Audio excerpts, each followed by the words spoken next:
Welcome back, my friends. This is Piers Morgan Uncensored with me, Jeremy Kyle. Now, I've sat here, we've got Piers Morgan Uncensored mugs, we've got Piers Morgan Uncensored pens, and next they said it's Piers Pack. Well, we're changing. It's a rebrand. Tonight, Jez's Journos, how awful is that? Political correspondent for Politics, Joe Ava Santina, and The Sun's political reporter, Noah Hoffman. Welcome. And before we meet them, first, now this is interesting, over the weekend we learned of a Sunday Times report that the Prince of Wales accepted a payment of £1 million from the family of Osama bin Laden. The Prince is said to have accepted the money from two of bin Laden's half-brothers in 2013. That was a couple of years after the Al-Qaeda leader was killed. Now, joining me now to discuss this is royal biographer Tom Bauer. Tom, good evening. Welcome to Piers Morgan Uncensored with me, Jeremy Kyle. How are you? Good morning. Good evening to you. Good morning, man.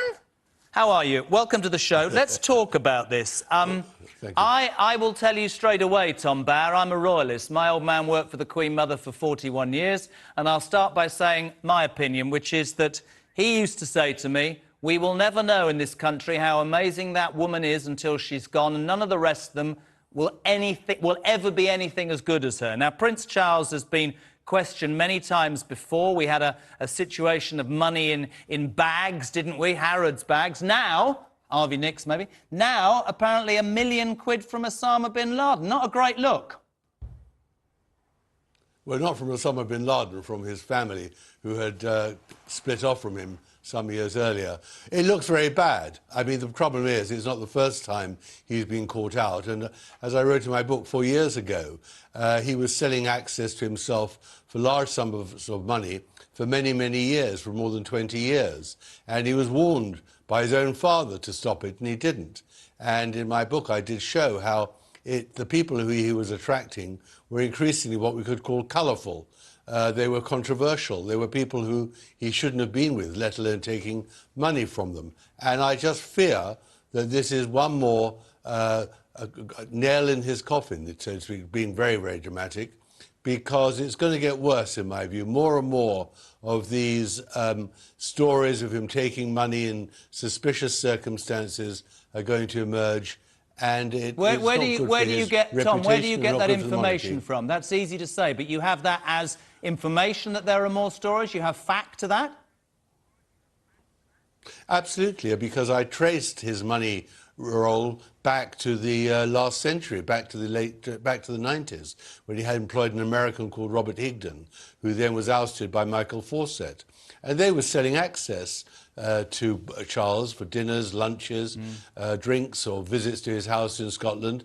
And the people were not people who he should have been mixing with. And the detail was never always available. Sometimes it was. But now there's clearly a leak. There's clearly somebody who's disgruntled, who's decided to leak bit by bit. And the stories are not good for Prince Charles. Let's move to Jez's Journos, not the pack. Ava Santina, thank you for joining us tonight. Noah as well. Prince Charles, his judgment being called into doubt. Do you understand that? Yeah, well, I think what's more interesting is probably the judgment of the Charity Commission. I mean, we heard this afternoon that they're not going to be investigating it any further. Now, I'm sorry that you're a royalist, but that, you know, the chair of the Charity Commission is a political appointee. He is married to one of Charles's bridesmaids. So I would just say that maybe, you know, a conspiracy theorists might say maybe they're not investigating to protect Charles. You don't have to apologise to me about being a royalist. No, I'll bring you in as well from The Sun. I don't think that this generation, past the Queen, I don't think we'll ever have the same, will we? I can't see it. I think this country will, when the Queen is no longer with us, they'll go, actually, no wonder all these Commonwealth countries want to leave. They don't set themselves out somehow like she does. Do you know what I mean?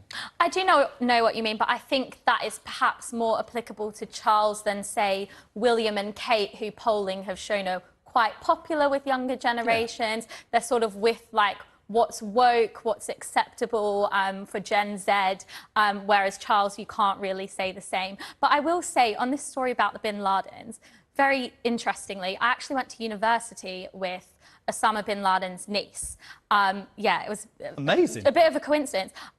She was very normal and quite nice. She was, I'm pretty sure she was the president of our university's Middle East Society, which was a bit funny. And she changed her surname. But sometimes I think people forget that the family is not he was a black sheep or something. They're a bit different. And I'm not defending the decision in any way. But... All right, we got 4 minutes, so very quickly, Tory leadership. Ava, who's going to win? It's obvious, isn't it?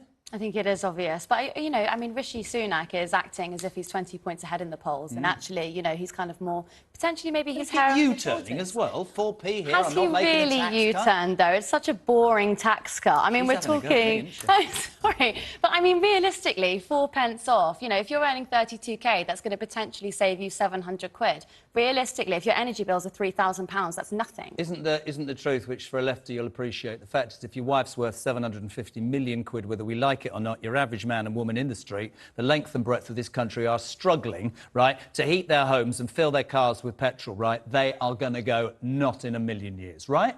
Yeah, absolutely. Rishi Sunak had to do something. Liz Truss's team came out straight off the bat. They said £30 billion, we're going to reverse the National Insurance Act. This is what we're going to do to stop filling government coffers with working people's money. You cannot give some blasé statement about once inflation's under control, then I'll do something. It's not going to cut it with the Tory membership. And that's why we've seen Rishi Sunak now come out when he's behind the front runner. He had to do something, and that's what he's done. Tom, can I bring you in very quickly? We haven't got long. Rishi Sunak, in my opinion, has not got a chance to be in number 10. It'll be Liz Truss. What's your take on that? I agree with you. I don't think he is a campaigner. I don't think he can appeal to potentially Labour voters. I think the wealth thing does act against him. But, you know, on the other hand, to say that nobody rich should be running for office is just crazy, because only rich people create the wealth that the poor people need for hospitals and schools and everything else. So I think we should drop that. But Rishi is just not going to appeal. He's not going to cut the mustard. I think we need experience. Ladies, I say that respectfully, the Lionesses, what did you make of yesterday? Ava? Come on, this was right up your street, wasn't it? I don't know why you need to pit them against each other. I think, you know, this is so exciting because it's the first time that women are actually allowed to, you know, play football on the same stage that men are. Should have been a long time ago, though, right? Are you a football fan? I'm a massive football fan. I'm an Evertonian. Well, it's not really a massive football fan. It's somebody's used to disappointment. Realistically, you know, I loved playing football when I was a kid, and I was not allowed to play football after about 12 years old. I don't know why, when women hit puberty, we're not allowed to play football anymore. Hopefully this is, you know, change. Did you watch it? Oh, come on. In my defence, I'm Australian, and football, or soccer as we call it, is not a big thing. But what I am a fan of is girl power, is women achieving, breaking barriers and doing amazing things, as they always should. And I could, even as someone who knows nothing about football, I felt so excited and so happy for what girls younger than me are going to grow up watching. I felt like it would inspire a whole generation, and I genuinely said it earlier. They don't squeal when they get tackled, they just get up. They earn nothing compared to men. One can argue for parity, and please God that happens. I just thought it was one of those examples, right, very quickly, where this country pulls together, which is really nice, right? And also maybe it'll inspire men to let us play football. Don't have a go at me. I'm not responsible for everything men... You must be pleased about yesterday because it gives you more of a chance, I'm really pleased that it was finally the women who got to beat Germany. Fantastic. Although the German press this morning said we cheated. Did you read that? Did you see that? I wasn't reading the German press. No, and nobody should read the German press. We were too caught up in Westminster chaos to be reading. Westminster chaos. Listen, I want you back, if that's all right. Jez's journos is one of my favourite things. Thank you very much indeed. Ava, we got on all right, didn't we? Fantastically. I love her. Noah, thank you very much indeed.